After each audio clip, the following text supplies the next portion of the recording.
Hello welcome back to my YouTube channel Rishabh class में आपका स्वागत है। आज की इस वीडियो में आपको बताने वाला हूं जो यूपी पुलिस री एग्ज़ाम 2024 में जो होने वाला है उसके बारे में मैं आपको बताने वाला हूं। जो आपके अभी जो शेष दिन बचे हैं यानी कि जो total of number of days बचे हैं वो आपके 11 डेज बचे हैं। तो 11 डेज में आपको क्या करना चाहिए, जैसे जिसकी 0% तैयारी है उसका तो कुछ हो ही नहीं सकता।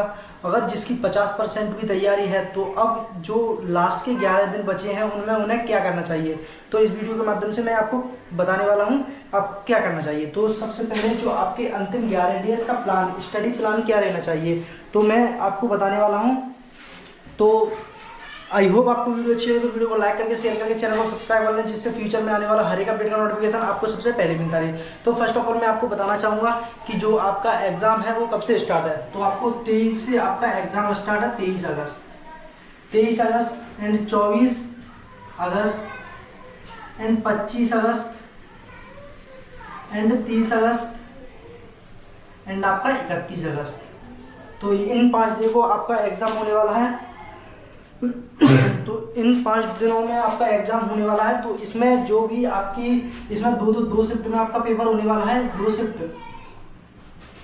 शिफ्ट में आपका पेपर होना है। कम से कम मैं आपको मिनिमम बताऊं तो 10 लाख अप्रॉक्स कैंडिडेट एक शिफ्ट में, जैसे आपका 10 लाख एक दिन में आपका क्लियर होंगे। मतलब जो 10 लाख कैंडिडेट का एक बार में पेपर होगा। मतलब 23 तारीख को किसी का एग्जाम है तो 10 लाख कैंडिडेट का 23 तारीख को एग्जाम होगा और 24 तारीख को भी आपका 10 लाख का ही होने वाला है। ऐसे ऐसे आपके बढ़ रहे हैं। इन 5 दिनों में आपका एग्जाम है और इन बीच में आपको गैप क्यों देखने के लिए मिला है, तो यहाँ पे आपकी जन्माष्टमी है तो इस वजह से आपको यहाँ पे गैप देखने के लिए मिला है।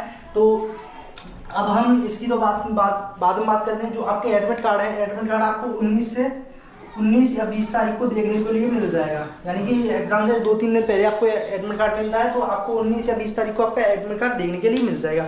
तो अब हम जो आपको बताने वाले हैं वो आपका स्टडी प्लान के बारे में बताने वाले हैं कि आपका जो आपके डेज बचे हैं तो आपका स्टडी प्लान क्या रहना चाहिए। तो आपका मैं बताऊं तो आपका जो 23 तारीख को आपका शायद अप्रॉक्स फ्राइडे एंड जो आपका 24 को वो सैटरडे एंड जो 25 को आपका संडे रहने वाला है। ये आपके दिन रहने वाले हैं। तो अब मैं आपको बताने वाला हूँ जो आपका स्टडी प्लान है वो आपका क्या क्या रहना चाहिए यूपी पुलिस री एग्जाम में। तो जो है पहले से तो आपका सबसे पहले first of all study plan के बारे में बात करते हैं। स्टडी प्लान क्या रहना चाहिए, सबसे पहले मैं आपको बता दूं आपको मॉक टेस्ट देने चाहिए। सबसे पहले फर्स्ट ऑफ ऑल आपको जो भी मॉक टेस्ट है यानी कि पेपर से पहले पेपर की तैयारी, तो इसे बोले मॉक टेस्ट। आपको इस समय मॉक टेस्ट कम से कम आपको मैं बताऊं कम से कम आपको 10 से 11 मॉक टेस्ट लगाने हैं। जो आपके डेज बचे हैं 10 से 11 दिन आपके अप्रॉक्स बचे हैं तो आपको 10 से 11 मॉक टेस्ट लगाने हैं कि मॉडल पेपर बोले तो हिंदी में मॉडल पेपर, जिससे आपकी पेपर से पहले आपकी पेपर की तैयारी हो सके। इनका मतलब होता है जो अनसॉल्व पेपर होते हैं इनको आपको सॉल्व करना है। तो इसमें आपको जो आपके पेपर का टाइमिंग दी जाती है उसी हिसाब से आप इसमें अपनी टाइमिंग दें। यानी कि आपके 2 घंटे पेपर को दिए जाते हैं, मतलब पेपर करने के लिए आपको 2 घंटे दिए जाते हैं तो आप मॉडल पेपर को भी 2 घंटे में ही सॉल्व करना है। तो इससे आपको OMR शीट में आपको फिल करना है और काले बॉल पेन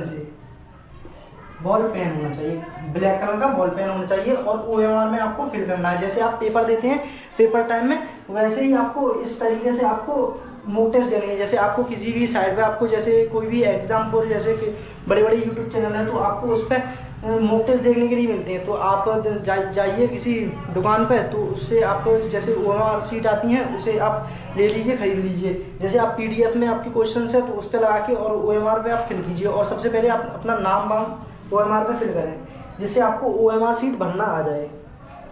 तो इससे आपको क्या होगा इन सब चीज़ों से, तो आपको सबसे पहले फर्स्ट ऑफ ऑल जो होगा आपकी OMR शीट आपको भरना आ जाएगी, OMR शीट भरना आ जाएगी। और इसके एक चीज और है, आपका टाइम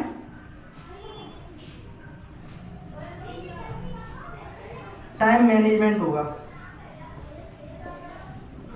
टाइम मैनेजमेंट यानी कि टाइम की बचत होगी। इससे आपको ये फायदा होने वाला मॉक टेस्ट से।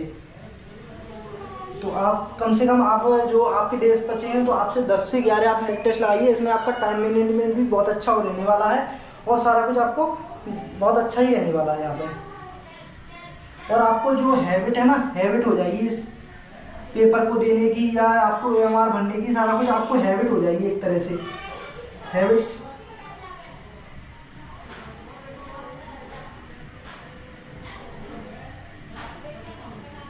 और जब आपकी हेजिटेशन होगी वो भी आपकी दूर हो जाएगी। मॉक टेस्ट जैसे पेपर से पहले आप पेपर दे लेते हो तो उससे आपकी जो हेजिटेशन यानी कि आपका डर होता है वो भी आपका मॉक टेस्ट लगा लगा के वो बिल्कुल ही खत्म हो जाता है। तो आपके लिए बेस्ट अपॉर्चुनिटी रहने वाली है। आपके जो मॉक टेस्ट हैं सबसे पहले आप मॉक टेस्ट लगाइए। तो आपके हिसाब से मैं बताऊं, जो आप सबसे पहले जो यूपी पुलिस के पेपर में जो आप पहले सब कौन सा सब्जेक्ट करना चाहोगे, तो आप कमेंट बॉक्स में कमेंट करना कि मैं ये सब्जेक्ट पहले करूंगा यूपी पुलिस के पेपर में।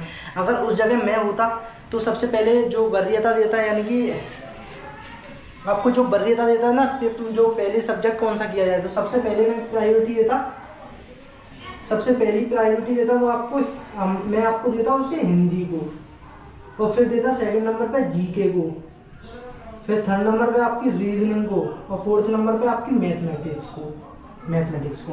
क्योंकि हिंदी जो सबसे आपको इजी लगे सबसे पहले उसे ही वरीयता दीजिए। जैसे मैं मान रहा हूँ आपको मैथ अच्छी लगती है तो सबसे पहले आप मैथ को वरीयता दें, यानी कि आपका जो बेसिक और सारा कुछ कंप्लीट है वो मैथ में अच्छा है, आपकी मैथ में कोई भी गलती नहीं होने वाली है, तो आप सबसे पहले मैथ को वरीयता दें। और मैं तो सबसे पहले अपनी हिंदी को ही देता पहले वरीयता, फिर जीके को देता, फिर रीजनिंग को, फिर मैथ को देता, ऐसे करके देता। तो आपकी हैबिट यानी हैबिट आ जाएगी उसमें, आपको पहले हैबिट आ जाएगी कि आप सबसे पहले कौन सा सब्जेक्ट चूज करना चाहते हैं। तो मैं तो सबसे पहले हिंदी करना चाहूँगा क्योंकि हिंदी मेरी अच्छी है और हिंदी, और जैसे मैं पेपर भी देने आता था तो सबसे पहले मैं हिंदी ही सॉल्व करता। जैसे मैं आपको बताऊँ, जीके के आपको 75 क्वेश्चन देखने के लिए मिलते हैं, तो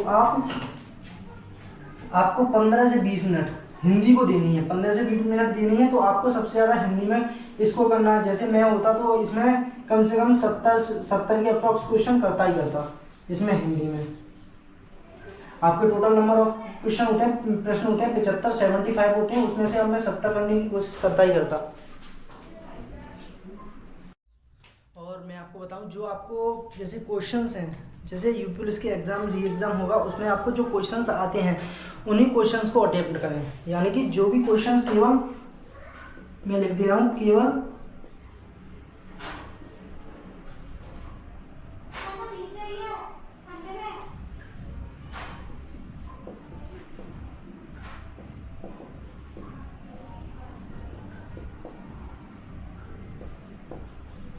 जो केवल प्रश्न आपको आते हैं वही प्रश्न पे आप टिक करें, अन्यथा जो भी रॉन्ग क्वेश्चन है उस पर आप बिल्कुल टिक ना करें, नहीं तो आपका गलत हो जाएगा और नेगेटिव मार्किंग हो जाएगी। तो जैसे आपको कोई नंबर नहीं मिलता और फिर नेगेटिव मार्किंग और मिल जाए तो आप सोच सकते हो।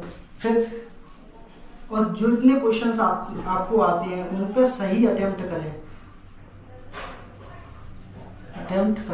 सही अटेम्प्ट, क्वेश्चन जो आता है वो सही अटेम्प्ट करें, अन्यथा नहीं करें। जो हैबिट होती है ना वो आपकी सबसे पहले, जो कौन सा विषय सबसे पहले करने की है,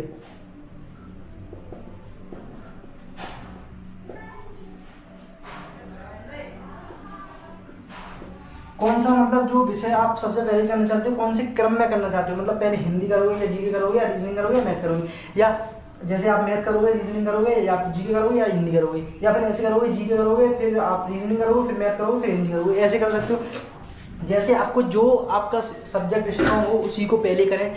अन्यथा मैं बताऊं, जैसे आपको मैथ में मैथ ज़्यादा आता नहीं है और आपने मैथ ही सबसे पहले पकड़ लिया, तो आप जैसे मैथ में क्वेश्चंस करते हो ना, तो उसमें कोई ना कोई क्वेश्चंस ऐसे होते हैं वो डिफिकल्ट क्वेश्चंस आ जाते हैं और जिनमें आप फंस सकते हो, फंस सकते नहीं, फंस जाओगे, डेफिनेटली फंस जाओगे।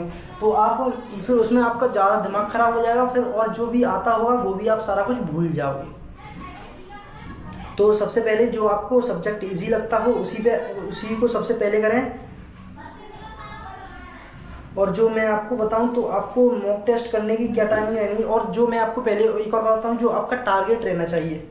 जैसे आपके पेपर में 150 क्वेश्चन आते हैं, तो आपका जो टारगेट जो रहना चाहिए वो आपको 125 से 130 नंबर की अप्रॉक्स रहना चाहिए। मैं तो कह रहा हूँ इससे ऊपर भी चले जाओ तो कोई दिक्कत नहीं है, इससे ऊपर भी चले जाओ, 130 से ऊपर भी चले जाओ, पर जो मिनिमम आपका जो टारगेट रहना चाहिए वो 125 से 130 के अप्रॉक्स आपको रहना ही रहना चाहिए, जो टारगेट रहना चाहिए।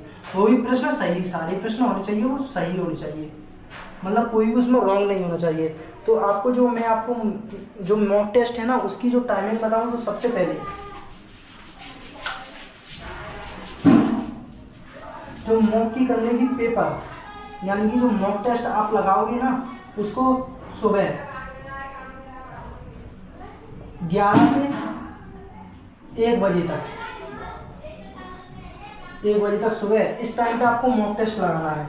और अगर आप शाम को पेपर लगा रहे हो शाम में, तो आपको 3 से 5 बजे लगाना है शाम को, इतने टाइम पे आपको मॉक टेस्ट लगाना है। और फिर जैसे आपका एडमिट कार्ड आया है तो उस हिसाब से आप जो आप एडमिट कार्ड में आपकी टाइमिंग दी हो उस हिसाब से आप अपना मॉक टेस्ट लगाइए, इससे कोई फर्क नहीं पड़ने वाला, ठीक है ना। आप उस पर अपना बनाइए जो भी आपका कॉन्सेंट्रेशन है, मतलब आपको जो सबसे ज़्यादा नींद आती है ना वो इसी टाइम में आती है, 3 से 5 के बीच में अप्रॉक्स आपको नींद आती है।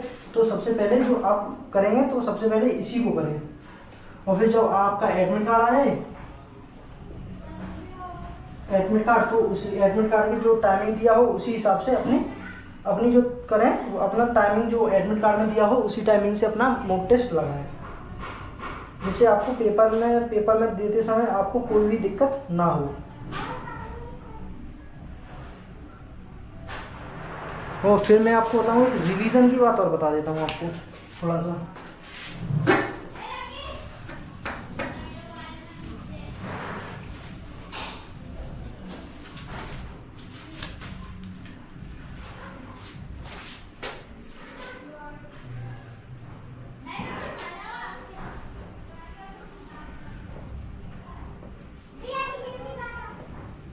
तो आपका रिवीजन, तो रिवीजन में हम बात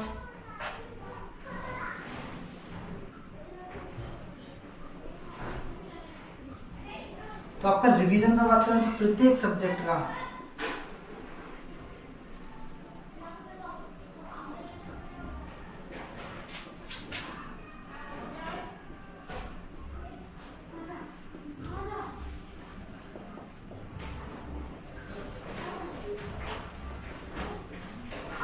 और जो भी आपके सब्जेक्ट्स हैं उनको एक बार 2 से 3 बार आपको रिवीजन करना होगा, जिससे आपको पेपर टाइम में आपको कोई भी दिक्कत ना हो।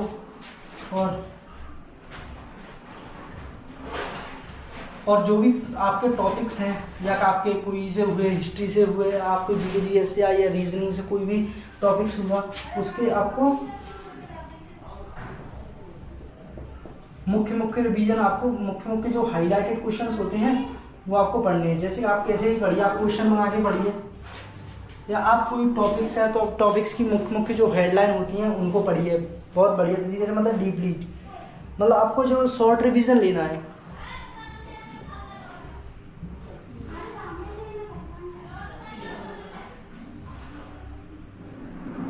चाहे आपका रीजनिंग हो, चाहे आपका जीके हो, चाहे आपका हिंदी हो, और चाहे आपका मैथ हो। और सबसे पहले मैं आपको बताऊं जो आपका टाइमिंग रहना चाहिए जो पेपर्स देने का, मतलब रीजनिंग ये रीजनिंग है आपका। तो रीजनिंग मैं पहले आपको बता देता हूं, तो आप सबसे ज़्यादा हिंदी, जीके एंड हिंदी पे ध्यान दीजिए। तो आप इससे 15 से 20 मिनट में आप इसको अपनी जीके एंड हिंदी ख़त्म कर लीजिए। फिर आपका रीजनिंग का आता है तो 30 मिनट्स यानी कि 30 मिनट में आप अपनी रीजनिंग खत्म कर लीजिए। टोटल क्या हो गया, मतलब 65 यानी कि 65 मिनट्स हो गई है, तो 65 मिनट्स। और जो आपको मैथ को अपनी टाइमिंग देनी है तो वो अप्रॉक्स आप देख सकते हैं, तो आप इसमें दे दीजिए 25 मिनट इसमें दे दीजिए मैथ में। तो थोड़ा ऐसा भी हो जाता है, कुछ रीजनिंग के क्वेश्चन ज़्यादा हो जाते हैं, मैथ के क्वेश्चन ज़्यादा हो जाते हैं, उसी हिसाब से आप टाइम टेकन लीजिए अपना, ठीक है ना। तो इसमें आप 30 मिनट ही आप मैथ में मान लीजिए, मैंने मान ली 30 मिनट। और तो आपका कितना टाइम होगा, 35 एंड 65 और 35 100 हो गया, ठीक है। और जो आपको और 20 मिनट जो आपकी OMR सीट भरने के लिए, तो आपका टाइमिंग भी बहुत अच्छा रहने वाला है। इस हिसाब से आप अपना तैयारी करोगे तो तो आई होप आपको वीडियो अच्छी लगे तो वीडियो को लाइक करके शेयर करके चैनल को सब्सक्राइब कर लें, जिससे फ्यूचर में आने वाला हर एक अपडेट का नोटिफिकेशन आपको सबसे पहले मिलता रहे। तो मिलते हैं किसी नेक्स्ट वीडियो में, तब तक के लिए till then bye bye, have a nice day, thanks for watching this video. जय हिंद, जय भारत।